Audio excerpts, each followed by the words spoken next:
प्रणिपत्यवर्धमानं प्रश्नोत्तररत्नमालिकां बक्षे नागिनरामरवन्द्यं देवं देवादिपं वीरम। अपन 18 नंबर की कारिका पढ़ रहे थे, उसमें अपन ने कुछ विषय समझने का प्रयास किया था। एक बार इसको उच्चारण कर लें पहले कारिका का, फिर अपन इसकी व्याख्या करते हैं। कुत्र विधेयो यत्नो विद्याभ्यासे सदोषधे दाने अवधीर्णा क्वा कार्या खल पर्योषित पर धनेषु। यहाँ पे प्रश्न किया है कि पुरुषार्थ कहाँ करना चाहिए। यत्न कुत्र विधेया, अर्थात पुरुषार्थ कहाँ करना चाहिए। तो आचार्य महाराज ने 2 उत्तर दिए कि विद्या के अभ्यास में तथा हमेशा सदा औषधि दाने, औषधि के दान में। और फिर दूसरा प्रश्न पूछा था अवधीर्णा क्व कार्या, अर्थात अनादर कहाँ करना चाहिए। तो खल पर्योषित पर धनेषु, अर्थात दुष्ट पर स्त्री और धन में हमेशा अनादर के भाव हमारे होना चाहिए। अपन ने पिछली क्लास में कक्षा में पढ़ने का प्रयास किया था कि लोक व्यवहार में मानव मनुष्य कहाँ कहाँ पुरुषार्थ करता है और कहाँ करना चाहिए। अपने व्यापार आदि में, दुकान आदि के खोलने बंद करने में, उसको चलाने में, आप और धन का उपार्जन करने के लिए कई प्रकार का पुरुषार्थ करता है। साप्ताहिक बाजार आदि में भी जाता है। और कोई नेता अगर हो तो चुनाव जीतने के लिए, लोकसभा विधानसभा के टिकट को पाने के लिए घर घर में जाके वोट मांगता है और बहुत पुरुषार्थ करके इस चुनाव को लड़ता है, वो जीतने का प्रयास करता है। और अगर कोई बच्चे होते हैं तो स्कूल कॉलेज में एडमिशन लेने के लिए कितना पुरुषार्थ करते हैं। एडमिशन मिल जाए तो फिर पढ़ाई में डिवीज़न लाने के लिए बहुत मेहनत करनी पड़ती है, रात दिन पढ़ाई करता है वह। और अगर और बड़े हो गए तो जॉब करने के लिए फिर पुरुषार्थ करता है। सर्विस मिल जाए तो फिर उसको कितनी बड़ी मिली, कितनी छोटी, कितना पैसा मिल रहा है, इस सारी जुगाड़ तुगाड़ में वह अपना जीवन ऐसी निकाल देता है। लेकिन वास्तव में अगर पुरुषार्थ करना है तो ज्ञान के अभ्यास में करना चाहिए। अर्थात विद्या को प्राप्त करने में अगर अभ्यास होगा तो संसार में सारे काम अपने सरल हो जाया करते हैं। अगर अपने काम को सरल बनाना है तो ज्ञान का अभ्यास निरंतर इस जीव को करते रहना चाहिए। और दूसरा, औषधि के दान से भी पुरुषार्थ वह हमारे लिए बहुत अच्छा माना गया है, इससे विशेष पुण्य का वर्णन होता है।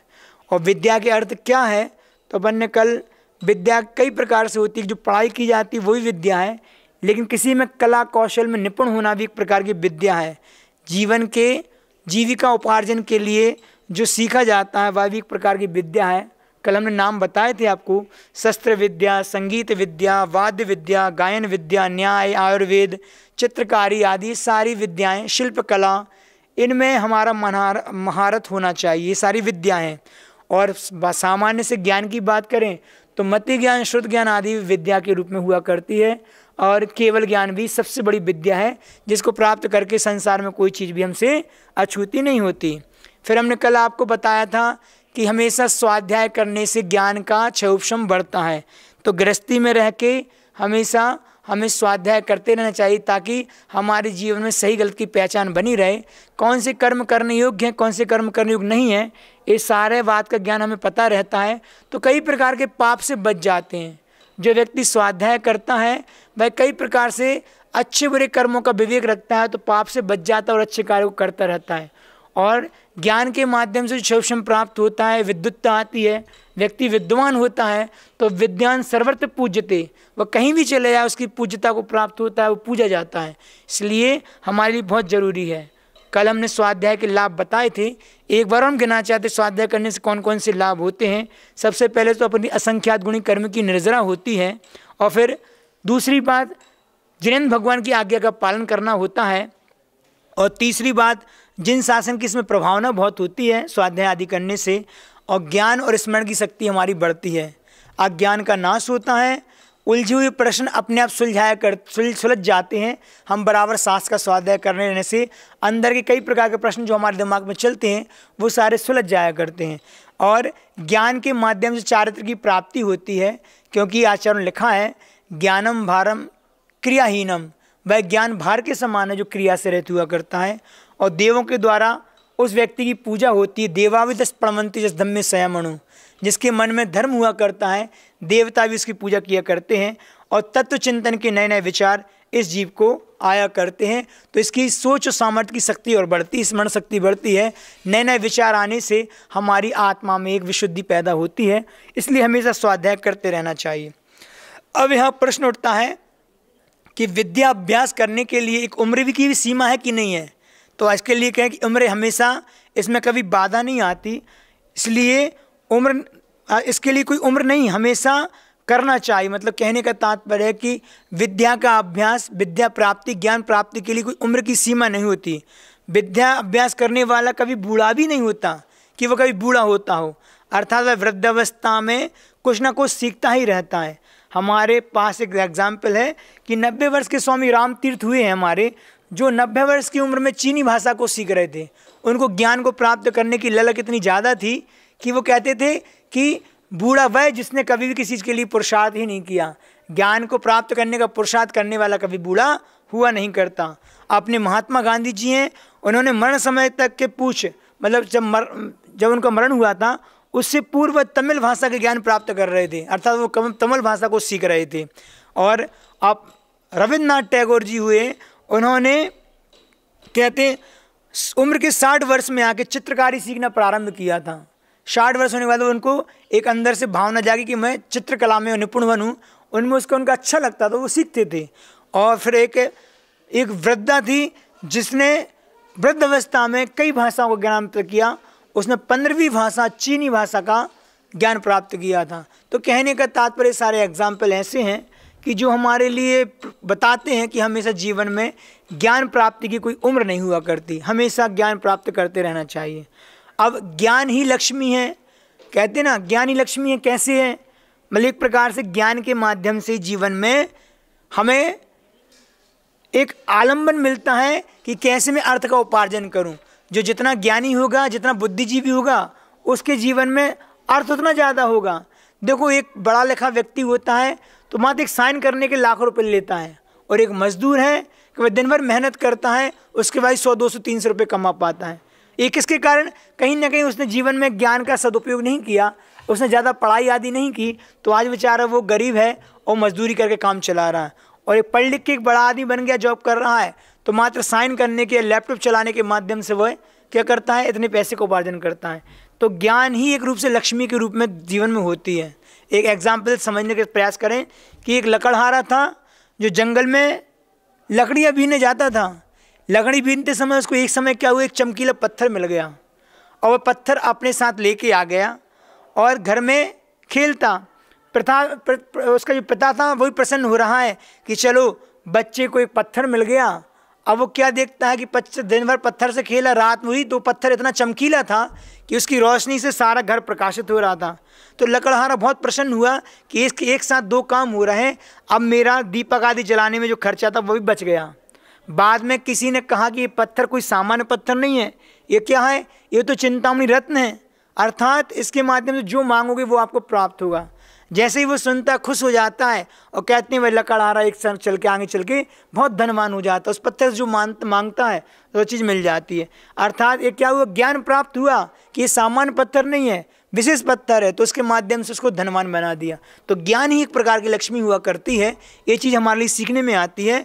तो जैसा हो सके जीवन में उस लकड़हारे की भांति हमारे लिए भी ज्ञान प्राप्त करते रहना चाहिए, ताकि उसके माध्यम से जीवन सुखी रह सके। क्योंकि सुख में बहुत बड़ा कारण हमारा धन भी है। धन सब कुछ तो नहीं है, लेकिन बहुत कुछ है। जिसके जीवन में दरिद्रता होती है वो कहीं ना कहीं दुखी तो रहता है, इच्छाएं पूर्ति नहीं होती, घर में अभाव का जीवन होता है। लेकिन जिसके पास धन वैभव होता है तो वह अपनी पूर्ति, अपनी इच्छाएँ करता रहता है। तो गृहस्थी को चलाने के लिए धन आवश्यक एक तत्व है, उसको हमेशा हमें प्राप्त करते रहना चाहिए। अब दूसरी बात है कि बुद्धि के द्वारा जीवन में कैसे बनता है, क्या मतलब बुद्धि के द्वारा अपना जीवन कैसे बच सकता है। अगर ज्ञान होता है तो कई जगह ऐसे होता है कि हम अपनी बुद्धि का प्रयोग करके हमारी मृत्यु से भी हम बच सकते हैं। क्योंकि जो ज्ञानी होता है वो किसी को भी अपनी बातों के माध्यम से प्रभावित करके अपने जीवन की रक्षा कर सकता है। उसके लिए भी एक एग्जाम्पल आता है कि एक राजा थे, सुबह सुबह जंगल में घूमने गए और उन्होंने एक व्यक्ति का मुख देखा, और राजा को उस दिन क्या हुआ, जंगल में घूमते घूमते भोजन नहीं मिला। तो उनको क्या लगा कि उस आदमी का मुख देखा था, इसलिए मुझे आज दिन भर से भोजन नहीं मिला। तो उनको बड़ा क्रोध आया और वो उस आदमी को बुलाया, इसका मुख देखा था, और कहा कि सुबह सुबह तेरा मुख देखने से मुझे आज दिन भर में भोजन नहीं मिला था, मैं तुझे तो फांसी की सजा देता हूँ, बोल तेरी अंतिम इच्छा क्या है फांसी के देने से पहले। तो वह आदमी कहता है कि राजा आपको फांसी दी जाए, राजा साहब फांसी तो आपको भी दी जाए। तो राजा कहता मुझे क्यों, क्योंकि मैंने सुबह सुबह आपका भी तो मुख देखा था, आपने मेरा मुख देखा तो आपको दिन भोजन नहीं मिला, और मैंने आपका मुख देखा तो मुझे तो फांसी की सजा मिल रही है, इसलिए आपको भी फांसी दी जाए। राजा को बात समझ में आ गई कि ये आदमी बुद्धिमान है, ये आदमी बुद्धिमान है, और उसे सजा से मुक्त कर दिया था। तो कभी कभी हमारी बुद्धिमानी भी हमारी सजा को रोकने में कारण बन जाती है। इसलिए ज्ञान हमेशा काम करता है, जीवन के अंत समय तक हमारा ज्ञान, हमारा प्रयोग हमारे जीवन में सफलता और सुख को देने वाला होता है। तो वे कौन है जिन्हें हमेशा अभ्यास करते रहना चाहिए? कौन करता है अभ्यास? अपने जीवन में कुछ ना कुछ अभ्यास करते रहते हैं। तो जैसे मिलिट्री वाले हैं, मिलिट्री वाले लोग क्या करते हैं, वे हमेशा अभ्यास करते रहते हैं। जैसे शारीरिक व्यायाम है, शरीर चुस्त बना रहा है जिसके कारण से, एवं उनके जो वाहन आदि होते हैं वो जाम ना हो जाए, इसलिए इन वाहन को भी हमेशा चलाते रहते हैं। बंदूक तोप आदि का प्रयोग वो करते रहते हैं ताकि इनमें कोई जंग या जाम ना लग जाए, जब युद्ध सामने खड़ा हो तो हम तुरंत तैयार रहें। तो ये सब चीज़ करते, कोई काम ना हो तो मिलिट्री वाले यहाँ का सामान वहाँ का सामान यहाँ से वहाँ करते रहते हैं। शरीर को चुस्त दुरुस्त शारीरिक तरीके से मेहनत करने से उनको वह उनका अभ्यास, उनके जब ज़रूरत पड़ती है तो तुरंत वो तैयार हो जाते हैं। तो शरीर कभी इससे आलसी नहीं बनता और युद्ध के समय में उनको फिर इसके माध्यम से जीत मिल जाया करती है। इसलिए निरंतर वो अभ्यास करते हैं। जिस प्रकार मिलिट्री वाले अपनी जीत के लिए इतना अभ्यास करते हैं, तो अपने जीवन की जीत के लिए, लक्ष्य को प्राप्त करने के लिए बराबर ज्ञान का अभ्यास आप लोगों को भी करते रहना चाहिए। और दूसरी बात किस में प्रयास करना चाहिए, तो अपन ने प्रश्न करा था कि औषधि दान में हमेशा पुरुषार्थ करते रहना चाहिए। सांसारिक सुख में सबसे पहला सुख कौन सा है? निरोगी काया। जिसके पास काया निरोगी है वह हमेशा में सुखी बना रहता है। मोक्ष मार्गी मुनि आदि भी शरीर के माध्यम से कहते हैं ना कि परमात्मा की साधना करते हैं। मोक्ष मार्ग है, और मोक्ष मार्ग अगर हमारा प्रशस्त कब बना रहेगा? साधना के लिए जब मेरे शरीर स्वस्थ रहेगा। तो शरीर को निरोगी रखना अपने में बहुत बड़ा पुरुषार्थ होता है। तो वो अच्छा भोजन, सुव्यवस्थित सात्विक भोजन वो साधु भी करता है, और करने के पीछे उद्देश्य रहता है कि मेरे सारे आवश्यक अच्छे से पालन हो जाए। और श्रावक का कर्तव्य होता है अच्छा भोजन दे।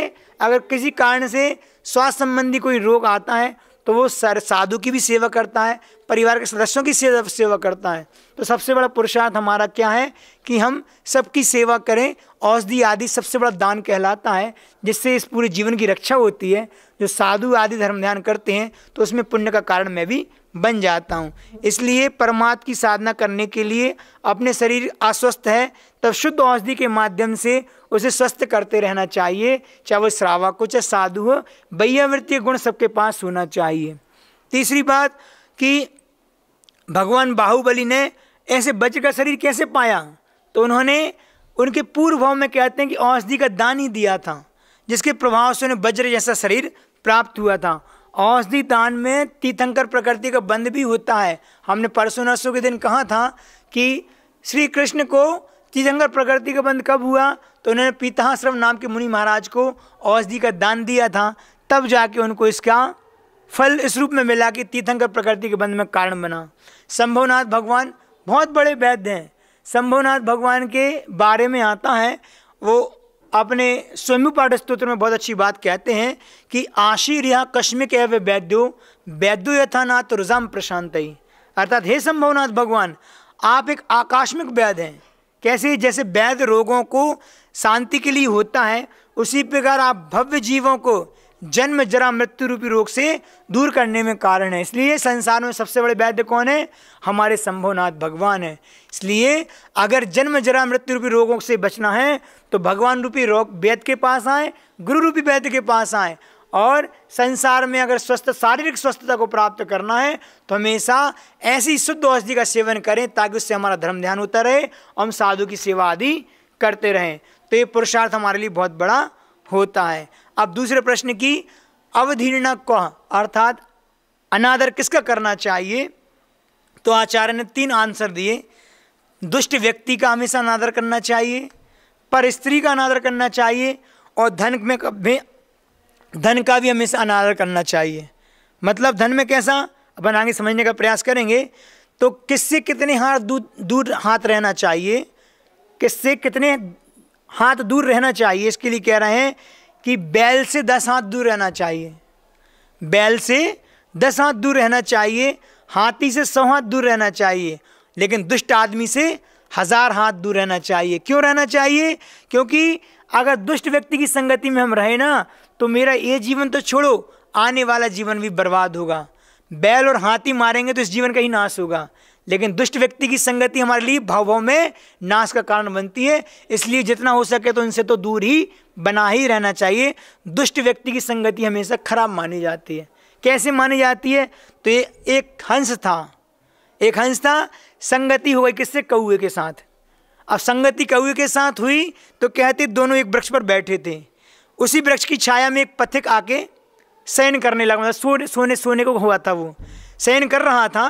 तो कहते उस पथिक पर धूप पड़ रही थी, ऊपर से छांव, थोड़ी सी छांव के बीच में से एक धूप की छाया वो आ रही थी उसको। तो हंस ने क्या किया, उसकी सुरक्षा के लिए अपने पंख फैला दिए, और जैसे ही पंख फैला दिए तो उस पथिक की धूप वहाँ से चली गई, उसको धूप ना पड़े। हंस का ऐसा करना कौए को अच्छा नहीं लगा, क्योंकि कौआ तो स्वार्थी और क्रूर होता है, हंस परोपकारी होता है और दयावान होता है। उसने पंख फैलाया तो इनको अच्छा नहीं लगा, अतः कौए ने क्या किया, उस पथिक के ऊपर बीट कर दी, और जैसे ही बीट कर दी पथिक की आँख खुली और उसने ऊपर देखा तो हंस पंख फैलाए बैठा था। तो उस पथिक को क्या लगा कि हंस ने ही मेरे ऊपर बीट कर दी, अतः तीर के प्रहार से हंस को उसने जीवन में समाप्त कर दिया। गुस्से में उस पथिक ने एक तीर चलाया, इस हंस ने मेरे ऊपर बीट की है, तो उसको उस तीर के माध्यम से मार दिया। अतः कभी भी दुष्ट जनों की संगति नहीं करना चाहिए, क्योंकि संगति उसके मरण में कारण बन जाती है। थोड़े समय की हंस की संगति उसका बिगाड़ करने में कारण बन गई, इसलिए अपन को भी दुष्ट की संगति कभी भी नहीं करना चाहिए। बात समझ में आई ना? कभी भी ध्यान रखना, इससे हमारा भला कभी नहीं होने वाला। संगति करो तो अच्छे लोगों के बीच में करो, जिससे मेरे गुणों का विकास हो। ऐसी संगति किसी काम की नहीं जो मेरे लिए पाप में ले जाए, अधोपतन में कारण बने और इस जीवन को भी बर्बाद करे, आने वाले कई जीवन को बर्बाद करे। इष्ट दुष्ट की संगति कभी भी नहीं करना चाहिए। अब प्रश्न उठता है कि दूसरा, पर स्त्री की संगति कभी नहीं करना चाहिए। तो क्यों नहीं करना चाहिए? तो एक बहुत अच्छी लाइन आती है, पर नारी पैनी छुरी, पर नारी पैनी छुरी, मत लगाओ अंग, रावण के 10 शीश गए पर नारी के संग। क्या हुआ? पूरी रामायण अपन ने पढ़ी है, रावण का विनाश किसके कारण हुआ? मात्र एक नारी के कारण हुआ, और सीता जैसी नारी के कारण हुआ। अगर इतना बुद्धिजीवी था, इतना विवेकी था, नीतिवान था, हर गुण थे उसके अंदर, ऐसी कौन सी कमी आ गई, ऐसी कौन सी बात आ गई कि सीता को देख कर उसके मन में ऐसे भाव आ गए? लेकिन देखो, एक स्त्री उसके विनाश में कारण बन गई। तो ये एक प्रकार से कहते हैं कि पर नारी पैरी छुनी, एक छुरी के मात की जैसी है, पैनी है, उसको आप अपने साथ रखोगे ना तो हमेशा आप अपना ही घात करोगे। इसलिए जितना हो सके स्त्री से बचना ही चाहिए। स्त्री का इसलिए आता है, स्त्री को पुरुष से बचना चाहिए, ऐसा नहीं कि मात्र स्त्री से पुरुष को ही बचना चाहिए, पुरुष को स्त्री से ना बचना चाहिए। तो दोनों को एक दूसरे को घटाना चाहिए। जितना अगर ये पर है, अपना है तो कोई बात ही नहीं है। इसलिए संसार में व्यवस्था बनाई, वैवाहिक जीवन में मेरा पुरुष, मेरा पति, मेरा सब कुछ है, बाकी संसार में पर जो है वो मेरे लिए पिता और पुत्र की भांति हैं, और स्त्री के लिए और पुरुष के लिए माँ बहन के रूप में होती हैं पर स्त्रियाँ। तो ऐसा व्यवहार चलता है तो हमारा समाज में एक स्थान बना रहता है, नहीं तो हमारे लिए हमेशा कष्ट का जीवन ही, दुख का जीवन जीना पड़ता है। तो हमने रावण का आपको बताया, उसके 10 शीश चले गए, और भी बहुत से हैं कि जो महापुरुष देखो बचने वाले भी होते हैं। कैसे कि उनको सामने ऑफर आते उसके बाद भी वो उनसे बचते हैं। हमने एक दिन आपको एग्जाम्पल दिया था शूर्पणखा का, कि वनवास के समय वह चंद्रनखा जो रावण की बहन थी, उसने पहले लक्ष्मण को चाहा, लक्ष्मण ने जब नहीं दी, कह सकते हैं लिफ्ट नहीं दी, तो राम के पास चली गई राम ने, लेकिन दोनों ने नहीं चाहा, तो ये उसकी एक प्रकार से अपमानी हुआ। तो पर स्त्री से दूर रहना महापुरुषों की निशानी होती है। आज उनका नाम ले रहे हैं तो उन्होंने वो गलत काम नहीं किए, गलत किया रावण ने तो उसका कोई नाम लेना नहीं चाहता, अपने पुत्र का कोई नाम रखना नहीं चाहता। आज तक संसार में जितने भी जो जो जीव पुराने समय में इतिहास में क्रूर रहे, पाप का जीवन जिया, उनके नाम कोई नहीं लेता। रावण का नाम किसी ने नहीं रखा, दुर्योधन कोई नहीं रखता, कोई माँ अपनी बिटिया का नाम केकई नहीं रखना चाहती। क्यों नहीं रखना चाहती? कितनी विदुषी महिला थी, इतनी अच्छी थी, लेकिन नहीं, एक कलंक लगा लिया उसने अपना स्वार्थ सिद्ध करने के लिए। इतनी प्यारी, राम को सबसे ज़्यादा प्यारी केकई थी, अपनी माँ से ही बढ़ के केकई को प्यार करता था। राम ने कभी हीन भावना नहीं रखी। वनवास देने के बाद भी उसने सोचा नहीं, माँ ने कुछ और अच्छा सोच के कहा होगा। क्या बोलते हैं कि वो नहीं चाह रही थी कि मैं संकुचित जीवन जीऊँ। अगर मैं अयोध्या का राजा रहता तो अयोध्या तक सीमित रह जाता, उन्होंने मुझे वनवास देकर पूरे वन का राजा बना दिया, तो मेरा विस्तार तो बहुत बड़ा है। लेकिन फिर भी इसके बाद भी अपन सब समझते कि केकई ने किया तो अपने स्वार्थ की सिद्धि, भूल गई थी कि भरत को क्या स्वीकार है। भरत को भी वही चाहता था जो मेरे भाई का अच्छा हो, लेकिन माँ ने अपने स्वार्थ की सिद्धि के लिए इतना बड़ा उपक्रम किया जो संसार में लांछन लग गया। तो उसका नाम आज कोई नहीं लेना चाहता, कोई नहीं रखना चाहता कि अपने बच्चे के नाम किसी, आज तक केकई नाम किसी ने रखा। सीता, राधा तो बहुत से नाम रखा गए, केकई नाम कोई। रुक्मणी, सतमावा नाम बहुत आते हैं, श्री कृष्ण की वो भी पत्नियाँ थीं, लेकिन कोई भी केकई नहीं रखता अपनी। और क्या बोलते हैं, यशोदा आदि बहुत से नाम रखाते हैं। तो जो जिनने अपने जीवन में अच्छा किया उनका तो हमेशा लोग नाम लेते हैं और नाम रखते हैं अपने बच्चों का, और जिन्होंने पाप का जीवन दिया उनके लिए कोई भी वहाँ पे स्वीकार नहीं करता। तो सेठ सुदर्शन, देखो रानी ने कितना उनका तांडव किया, कितना उनके साथ उपसर्ग किया, लेकिन वो अपनी चर्या से डिगे नहीं, वज्र की भांति खड़े रहे, अड़ग रहे। तो रानी के माध्यम से अपने व्रतों की रक्षा की।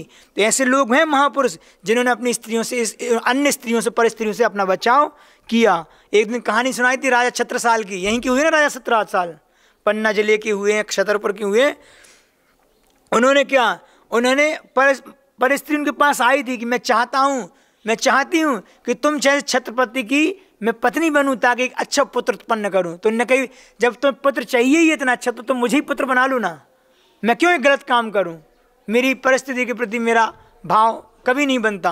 तो ऐसे करके उन्होंने उसको संबोधन दिया, अपने ब्रह्मचर्य की सुरक्षा रखी, तो आज उनका नाम अपन ले रहे हैं। तो वो अपने इस काम से पीड़ित नहीं हुए, उससे अपने आप को बचा के रखा, इसलिए महापुरुषों की कोटि में आते हैं। और ऐसे भी हैं उन महापुरुषों के नाम कि जो परधन से बहुत दूर रहे, दूसरे के धन से, धन की बात आई ना कि परधन में, पर स्त्री में, और दुष्ट व्यक्तियों को हमेशा अनादर करना चाहिए। तो दूसरे का धन हमारे लिए कभी आदरणीय नहीं होता। कैसे कि श्री राम लक्ष्मण दोनों जब लंका पे विजय प्राप्त की, रावण को जीता, तो लंका थी, पूरी सोने की लंका थी, हर किसी का मन बिचल जाए उसके प्रति। लेकिन रावण ने क्या कहा, उस लंका का राजा खुद ना बन के विभीषण को बनाया। वो चाहते तो पूरा सबको जीता था साम्राज्य, वो खुद बैठते। उन्होंने कहा कि ना मुझे लंका से प्रयोजन है, लंका के वस्तुओं से प्रयोजन है, ना उनकी रानियों से प्रयोजन है, मुझे सिर्फ सीता से प्रयोजन था। मैंने जीत लिया, मैं सीता को लेके जा रहा हूँ। और विभीषण को राज देके चले गए। तो उन्हें पता था पर का धन है, मैं स्वीकार करूँगा तो मेरे अपयश होगा। और यश किस में रहा कि जीतने के बाद भी उसके छोटे भाई को दे दिया कि नहीं, इनने हमारे युद्ध में सहयोग किया, विभीषण ना होते तो रावण कैसे को रावण को मार पाते। तो उन्होंने उसको दिया। ऐसे और भी बहुत से राजा, एक राजा पौरुष हुए हैं, उनके राज में एक आदमी ने एक मकान खरीदा। राजा पौरुष के मकान की खुदाई करते समय उनको बहुत सारा स्वर्ण मिला, खजाना मिला। और मकान बेचने वाले से कहता है कि मैंने आपका मकान खरीदा था, स्वर्ण नहीं, अतः यह स्वर्ण आपका है। जिस व्यक्ति ने मकान खरीदा वो उसके पास जाता है कि मैंने आपसे मकान खरीदा था, उसकी खुदाई में स्वर्ण मिला तो किसका है, वो मेरा नहीं है। देखो पहले कितनी सात्विकता होती थी लोगों में, ईमानदारी। आज तो दूसरे का माल हड़पने की सोचते हैं। और फिर ऐसे घर में जो हमने खरीदा तो मेरा ही है, वो अकॉर्डिंग टू मतलब कह सकते ना कि एक नंबर का ही मेरा है वो, तो कि मेरा घर हो गया। लेकिन वो कहता है कि नहीं, मैंने आपसे मकान खरीदा था इसलिए स्वर्ण आपका है। मकान बेचने वाला कहता है कि मैंने मकान बेचा था तो मकान या नींव में रहने वाले माल भी आपका है, मकान के साथ निकलने वाली संपत्ति भी आपकी, मेरी नहीं है। वो देना चाह रहा है, वो ले नहीं रहा, वो लेना नहीं चाह रहा, वो वापस उसको देना चाह रहा है। ऐसे लोग भी होते हैं जिनकी आसक्ति पर धन पे या धन के प्रति नहीं होती, लोभ कषाय मंद होती, तब जाके ऐसा आता। दोनों स्वर्ण नहीं लेना चाह रहे हैं, तब वह राजा पौरस ने दोनों से पूछा कि तुम्हारी संतानें हैं। राजा के पास गए, राजा निर्णय करेगा कौन रखेगा। तो राजा कहता है कि तुम्हारी संतानें हैं। तो दोनों ने कहा कि हाँ मेरा एक बेटा है, वो कहते मेरी एक बेटी है। तो राजा कहते हैं निर्णय हो गया कि आप अपने बेटे का एक बेटी से परस्पर में संबंध कर दीजिए और इस स्वर्ण उसको भेंट कर दीजिए, तो आपका धन आपके पास रहा, इनके माध्यम से बेटी को पहुंच गया, तो ना इनका ना। तो इस प्रकार का उन्होंने संबंध बनाया। कहने का तात्पर्य परधन हमेशा आदरणीय नहीं होता, अनादर का कारण बनता है। आज भी ऐसे लोग संसार में मिल जाते हैं सात्विक। कई बार ऐसा सुनने में आता है कि कोई ड्राइवर है, ट्रक ड्राइवर है, ऑटो ड्राइवर है, कोई ऑटो में किसी का पर्स छूट जाए, किसी का मोबाइल छूट जाए, तो वो उस व्यक्ति को पहुंचाने तक का प्रयास करते हैं, पहुंचा भी देते हैं अधिकतर। तो ईमानदारी जिसके जीवन में है वो ये नहीं देखता कि सोना है कि चांदी कुछ है, उसको तो मिट्टी की भांति, पर का धन मेरे लिए मिट्टी के समान है, इसका कोई मूल नहीं है, जिसका उस तक मुझे वापस पहुंचाना। कई बार सूटकेस छूट जाते हैं, बैग छूट जाते हैं, वो खोल के भी नहीं देखते इसके अंदर क्या है, लोग फिर बाद में उनको उसका प्रोत्साहन भी देते हैं। तो ऐसे लोग भी संसार में होते हैं। वे गरीब या मध्यम श्रेणी के जीवन जीने वाले व्यक्ति भी बहुत छोटे से लोग हैं, लेकिन परधन के प्रति आसक्ति नहीं होती, इसलिए बहुत अपना में बड़ा दिल वाले कहलाते हैं। तो इतनी बात हमने आप सबको किस चीज़ में बताई। सबसे पहले हमने आपको बताया कि हमारे लिए हमेशा पुरुषार्थ ज्ञान के क्षेत्र में और औषधि के क्षेत्र में पुरुषार्थ करते रहना चाहिए। और दूसरा प्रश्न कि हमेशा अनादर 3 चीज़ों में करना चाहिए, दुष्ट व्यक्ति, परिस्त्री और धन में हमेशा अनादर ही हमारा। इससे करेंगे तो जीवन में हमेशा सुखी बने रहेंगे। अब इतनी बात पर्याप्त है, अब अपन दूसरी बात कल करेंगे। इतना ही कह के हम अपनी वाणी को समाप्त करते हैं। कल नई कारिका के साथ अपन पुनः उपस्थित होंगे। आज अगर भजन है तो एक भजन करके इसको पूरा करते हैं। गुरु की छाया में शरण जो पा गया, गुरु की छाया में शरण जो पा गया, उसके जीवन में सुमंगल छा गया, उसके जीवन में सुमंगल छा गया। गुरु कृपा सबसे बड़ा उपहार है, गुरु कृपा सबसे बड़ा उपहार है, गुरु है खेवनहार बेड़ा पार है। प्रेम का पावन उजाला छा गया, प्रेम का पावन उजाला छा गया, उसके जीवन में सुमंगल छा गया। गुरु की छाया में शरण जो पा गया, गुरु की छाया में शरण जो पा गया, उसके जीवन में सुमंगल छा गया, उसके जीवन में सुमंगल छा गया। गुरुदेव भगवान श्री विद्यासागर जी महाराज की, दौदा संग जनवाणी माता की जय।